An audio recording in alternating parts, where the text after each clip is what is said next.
Magandang araw mga kachika! Ako ang inyong paboritong Marites para sa araw na ito. At may dala tayong napakainit at nakakagulat na balita diretso mula sa mundo ng showbiz. Aba! Usap-usapan ngayon sa social media ang nag-iisang Julia Barreto. Ang tanong ng bayan ngayon, engaged na nga ba ang aktres? Shocked ang mga netizen dahil kung kailan nananahimik ang kanyang love life, bigla namang sumabog ang tsikang ito. Saan nga ba nag-ugat ang balita?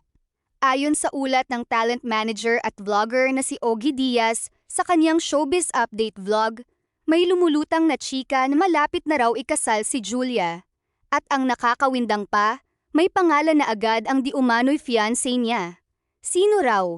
Walang iba kundi ang non-showbiz guy na si Lucas Lorenzo.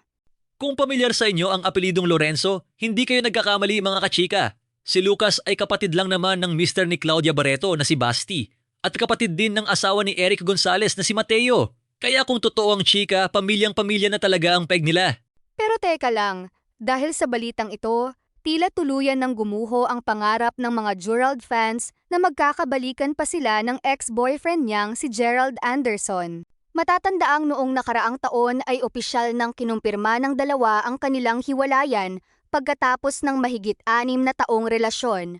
At base sa huling interview ni Gerald, mukhang career at business muna ang focus ng aktor ngayon, kaya malabong-malabo na ang balikan. Samantala habang marami ang natutuwa para kay Julia, may mga netizens naman na tila nagpapakita ng red flag warnings. Kamakailan kasi naging viral ang isang issue kung saan nabanggit na may anger management issues umano itong si Lucas matapos mabalitang nagtantrum at pinagbawalan sa isang sikat na golf club. Kaya hirit ng mga netizens, "Teka lang Julia, pag-isipan mong mabuti." Sa ngayon wala pang opisyal na pahayag o kumpirmasyon mula kay Julia o kay Lucas kung engaged na nga ba talaga sila o intriga lang ang lahat. Bukas ang ating pinto para sa kanilang paglilinaw. Kayo mga kachika, sa tingin nyo engaged na nga ba si Julia? I-comment nyo ang inyong reaksyon sa ibaba. Huwag kalimutang mag-like, share, at mag-subscribe para lagi kayong updated sa pinakamaiinit na chika sa showbiz. Ako muli ang inyong kachika, hanggang sa muli!